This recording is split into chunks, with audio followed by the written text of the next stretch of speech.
бастаймыз. Бүгін бізде ерекше сабақ, сондықтан алдымен амандасып алайық. Тамаша.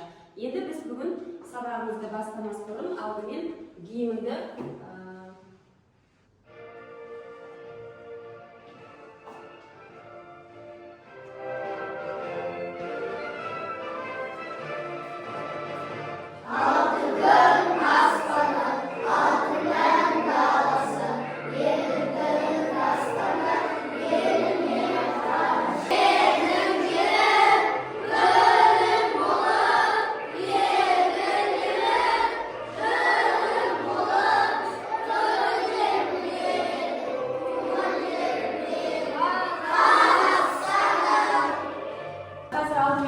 сабағымызды бастамас бұрын топқа бөлініп алайық. Сондықтан мына жерде жүрекшелерді басып, өзіміздің тобымызды анықтап алайық. Қане шыға қойыңдар.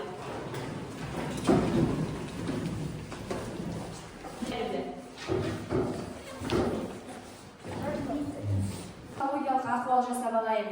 Ол үшін мен қазір мына жердегі шарларды басамын, сөздерін қайталаймыз. Ал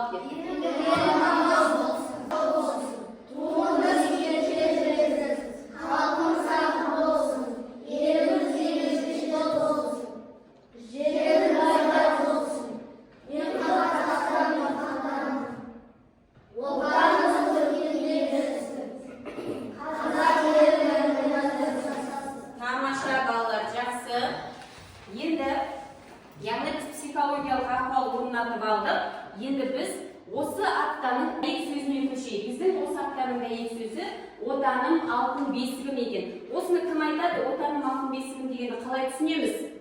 Айта қойшы. Өз отандан өз бесігіне туыласың. Так, жақсы айтайын.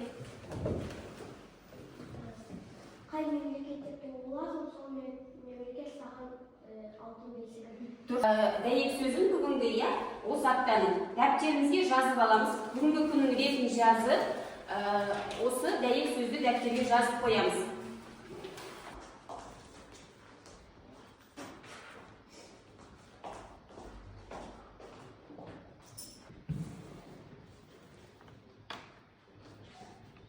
Жақсы, тамаша жазып болдық, Енді жазып болса, балалар бері қараңдаршы, мына жерде сөздер берілген. Бұл сөздерді оқығанда біздің есімізге не түседі? Қандай сөйлем шығады деп ойлайсыңдар?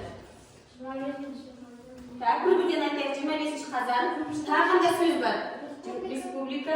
Тағы қандай сөздер бар? Оқимыз.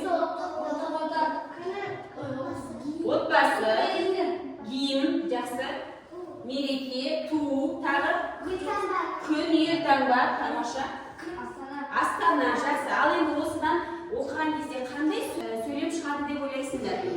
Тоғжан айта қойшы. Жақсы. Яғни 25 қазан республика күн деген тақырып шығады екен. Ендеше біздің бүгін өтетін тақырыбымыз қандай екен сонымен? 25 қазан республика күні. Бізде бұл қазір 22 жылдан бері ұлттық мереке деп танылған, ұлттық мереке деп біз оны тойлаймыз. Ал енді соған байланысты біз қазір осы күннің шығу тарихына байланысты видео қарап алайық, 25 қазан республика күні. Бұл мейрам ұлтымыздың тарихындағы ең маңызды күндердің бірі. Өйткені 1900 өкілдерінің мәдениетін, дәстүрін, тілін қайта түлету, ұлттық болмысты қалыптастыру әрі нығайту сияқты мемлекеттік қағидаттар бекітілді. Аталмыш декларацияның арқасында қазкср өз ішкі әскерін, мемлекеттік қауіпсіздік пен ішкі істер органдарын құру құқығына ие болды, ал президент елдің басшысын алды. Қазақстан тәуелсіздік алғаннан кейін республика күні жыл сайын 25 қазанда аталып өте бастады.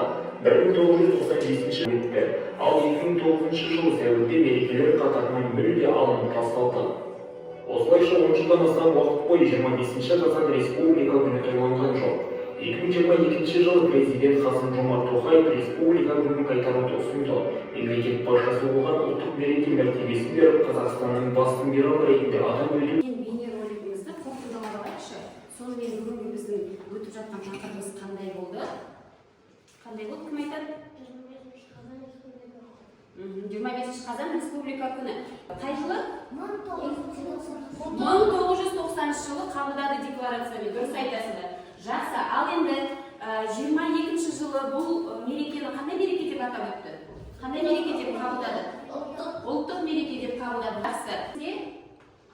Қасым Тоқаев қайтарып берді Кемелұлы, иә. Бұны бізге бұл мерекені қай жылы қайтадан ұлттық мереке деп? 2022 жылы, иә. Жақсы, тамаша. Енді балалар ары қарай бізде қазір бұрыс ойында сұрақ беріледі. Сол сұраққа дұрыс жауап беруіміз керек. Яғни әр топтан бір баладан шығасыңдар, сосын сол сұраққа жауап беру керекпіз, иә? Кезектесіп шығып отырамыз. Қазір мына топтан кім шығады? Келе. Екінші топтан кім шығады? Кел, айтайын. Үшінші топтан Димаш келе. Так, бір қырмен тұрып айтамыз, иә? Келесі. Отырамыз.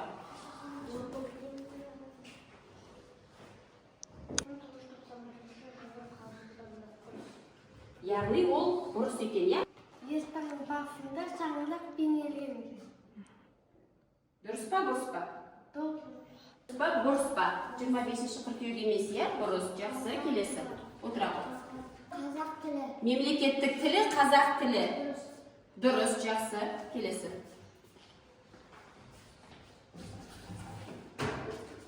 Қазақстанның туында көңілін қарайым. Дұрыс, иә? Жақсы. Кеттік, келесі.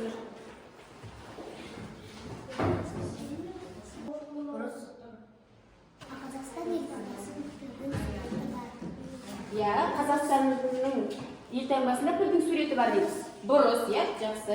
Конституция еліміздің ең басты заңы. Дұрыс, иә? Жақсы. Отырамыз.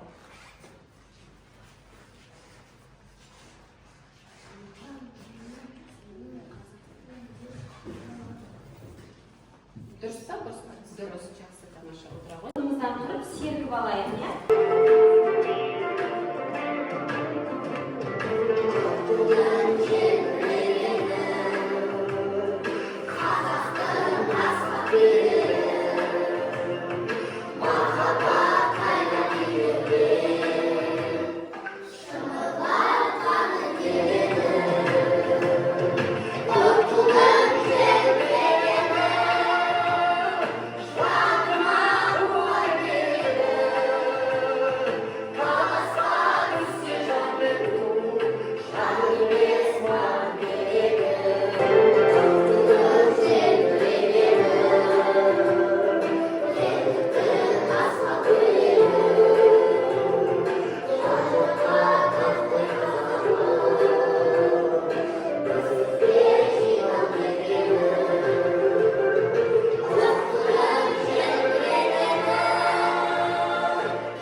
Қазір тақтаға шығып орындаймыз, иә? Жақсы. Қазақстандағы ең үлкен көл қалай аталады? Иә, Қазақстанда. Қандай? Балқаш көл. Тамаша. Түсі қандай? Тудың түсі қандай? Көк. Түсі көк, тамаша.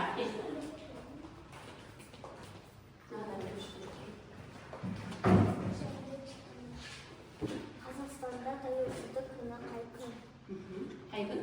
19 желтоқсан. Кәлим апа кім айтады? 16 желтоқсан екен. Жақсы. Қазақстан Республикасының мемлекеттік рәміздерінің аты. Ту, елтаңба, әнұран. Иә, жақсы, тамаша. Яғни ту, елтаңба, гимн. Иә, келесі беремін. Тамаша, молодец, жарайсың. Жақсы, Қазақстандағы қандай жануарлар бізде ұлттық байлық деп аталады? Қазақстан жер көлемі бойынша дүние жүзіндегі нешінші орында дейді? 9-шы орында. Тамаша, әлиге беремін. Қандай ұлттық тағамдарды білеміз балалар? Бауырсақ, бешбармақ, қор, күріш, қымыз, айран, өте тамаша. Қазақстанның астанасы қай қала? Иә, Астана, тамаша, тұжырма керек болады.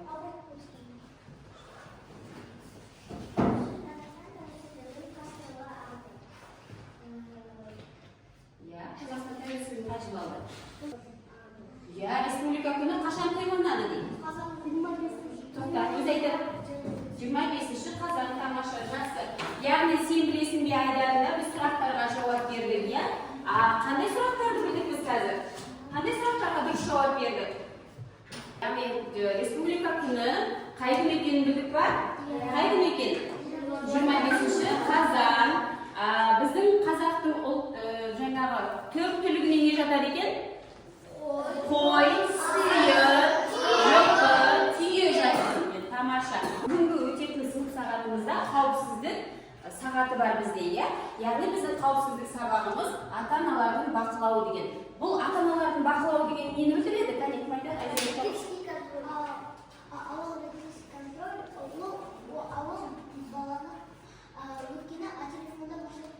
Дұрыс айтады, телефонда, интернетте неше түрлі қауіптер болуы мүмкін. Сол себепті ата-анамыздың бақылауы бізде болу керек.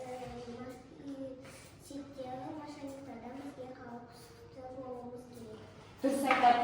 Ол үшін бізге 3 оқушының көмегі керек. Альтаир, Тоғжан және Айсере келе қойды. Жақсы. Ал енді айта ғой, дауысыңыз шығарып естілмей қалады.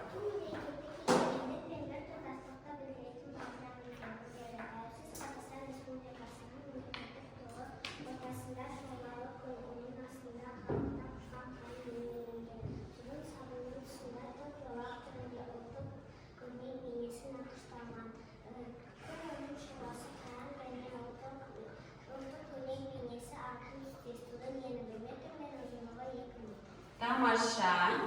Келесі. Елтаңбаның авторлары Шот Аманғалиханов пен Жылдабек Мәлібеков. 1992 жылғы 3 маусымда қабылданған. Елтаңба түстері алтын және күреңді алтын байлық пен молшылықты айтады. Көгілдір ашық аспанмен бейбітшілікті білдіреді. Тамаша. Елтаңбада шаңырақ бейнеленген. Ол отбасының бірлігін айтады. Үстіңгі жағда 5 бұрышты жұлдыз. Ол байлық жарқын болашақты білдірген. Екі шақта екі пырақ орналасқан. Олар естілікті білдіреді. Шаңырақтың астыңғы жағында білім мемлекеттің алды жарлығы Қазақстан. Тамаша, жақсы. Қазақстан Республикасы мемлекеттік рәміздерінің бірі әнұран. Ал 2006 жылы бекітілді. Әнұранның сөзін жазған Жұмекен Нәжімгенов және Нұрсұлтан Назарбаев. Әнұранның әнін жазған Шамшы Қалдаяқов. Тамаша, жақсы. Осы республика күніне байланысты тақпақ жаттап келген балалар бар екен. Кәне, кім тақпақ жаттап келді? Шыға қоямыз тақпаға. Жолбарыс қайраттым, аспандаған байрақтың, қанша жұлдыз жайнаттым, қанша бұлбұл сайраттым. Молодец, кәне, келе қой. Қазақстан ардақтым, күлдір құшқан қос қырат, аясында қалқыған, аспан түсті туым бар, көк теңізде шалқырат. Тамаша. Нұрислам. Көк туым көтерілді маған жанып, елтаңба әлемге танылды анық, шырқады маңыранды бар дауыспен, арманы батазаным қабылдым. Тамаша. Көркем. Өзіндікі туынды, от пен ауысымды, жаса Қазақстан белді мекен бұл. Молодец, жарайсың, келе ғой. Айтақ дала жерім мен Жұртқа берсін даңқың сен, көк байрағын желбіресін, егеменді елің. Тамаша, келе қойды. Кеңге толы қайнау, төрге толы жайлау, ол біздің Қазақстан анамыз тілеуі. Отан бізге біреуі, ол біздің Қазақстан. Тамаша. Көгінде күнімді өткен, жерінде шұпар сепкен, неткен суы неткен көрген, осы менің туған өлкем. Сөздерімізді алып тақтаға шыға қояйық. Кел шығамыз.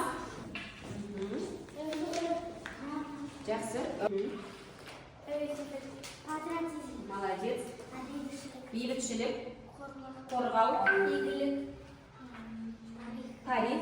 теңдік, адамдық. Тамаша. Жақсы, енді жабыстырамыз, е? Бірінші қайсы сөзден бастап жабыстырамыз? Рыдан бастап жабыстырамыз. Әкеміз саған көмектесейін, жоғары қарай ілейік, е? Қолды отыра қой.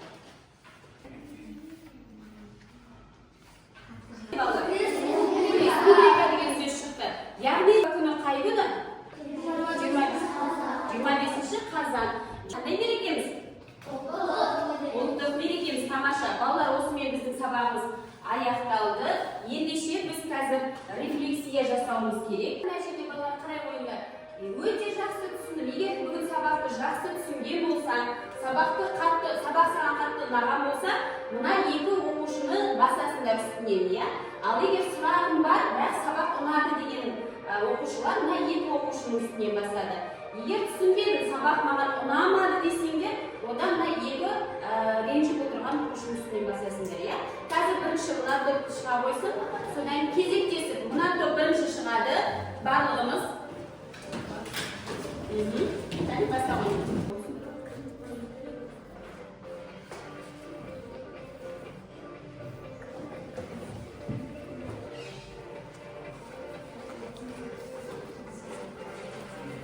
Енді екінші топ.